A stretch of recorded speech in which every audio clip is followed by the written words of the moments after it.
या बैलाच्या वासर वगैरे कशी म्हणजे एकदम एकदम छान पडलेली आहेत. याची वासरं शर्यती क्षेत्रात पण पळतायत आता छकडीला आपल्याकडे. हा एक वाई मध्ये आपले विशाल म्हणून विशाल भाऊ म्हणून आहेत, त्यांच्याकडे आता एक वासरू आहे सोने म्हणून. विशाल शिंदे. हा विशाल शिंदे, तर त्यांच्याकडे अगदी छान वासरू पळतंय ते. अच्छा, विशाल शिंदे आणि विलास शिंदे. परखंदी, हा परखंदी मध्ये वाई मध्ये हा, हा. छान वासरू पळतंय. आणि दुसरं एक आमच्या पाहुण्यांकडे नऱ्यामध्ये आहे, म्हणजे मेवण्याच आहे, त्यांनी नऱ्यात पाहुण्याकडे दिले त्यांच्या मामाकडे, तिथेही वासरू ते छान पळते. अच्छा अच्छा, म्हणजे पैदास वगैरे सगळी वासरांची बरोबर आहे. कालवडी सुद्धा चांगले आहेत ह्याच्या, कालवडी पडलेल्या आहेत ना, त्या पण छान आहेत. अगदीच बैल पण देख नाही तुमच्या काजळी किल्लार मध्ये. अगदी बैलाचे डोळे काळे, नागपुडी काळी.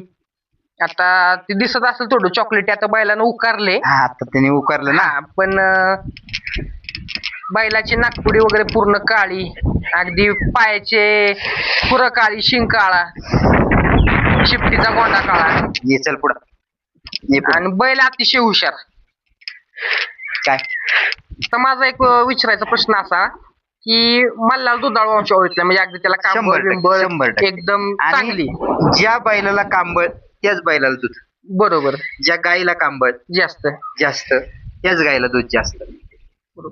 तर आता मल्हारच्या ज्या होणाऱ्या कालवडी आहेत त्यांचा काय दुधाचा रेकॉर्ड वगैरे काय राहील? नाही, अजून कालवडी बारीक आहेत ना. आता एक वर्षाच्या दीड वर्षाच्या कालवडी झालेली आहेत त्याच्या. हा हा, आहेत आपल्या मित्रांकडे आहेत कालवडी. Okay okay. तर त्या सुद्धा बघायला मिळतील आपल्याला, म्हणजे वेळेनंतर, म्हणजे कॉन्टॅक्ट मध्ये आहेत सर्वजण. आपल्याकडे रेकॉर्ड असतं, कुणाकडे कालवड झाली, कुणाकडे खोंड झाला.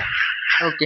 आता येणाऱ्या काळात मग आपल्या चॅनलच्या माध्यमातून आपण 100% सांगूया दुधाचा रेकॉर्ड कसा आहे. शक्यतो आपल्या खिल्लार क्षेत्रात आपण दुधाळ वंशावळीच्या साठी आपण बघतोय, म्हणजे वाढ व्हावी खिल्लार क्षेत्रांनी, लोकांनी संगोपन करावं, एचएफ जर्सीचं प्रमाण जरा कमी होणं, त्यासाठी आपले 100% प्रयत्न चालू आहेत. आणि असे नंदी खरं तर हवेत. काय होतंय की प्रत्येक वेळेस खोंड होईल असं काही नाही. बरोबर, कालवड सुद्धा होती गायला. आणि जर ती कालवड झाली तर त्या ताकदीची झाली, दुधाच्या ताकदीची, तर माणूस आवर्जून सांभाळणार आहे 100%. आणि जर बैल पैदाशीचा जर शांत आणि देवगुणी असेल तर ते गुण कालवडीत उतरतात. बरोबर बरोबर. आणि कालवड सुद्धा तशीच त्याचप्रमाणे तयार होते.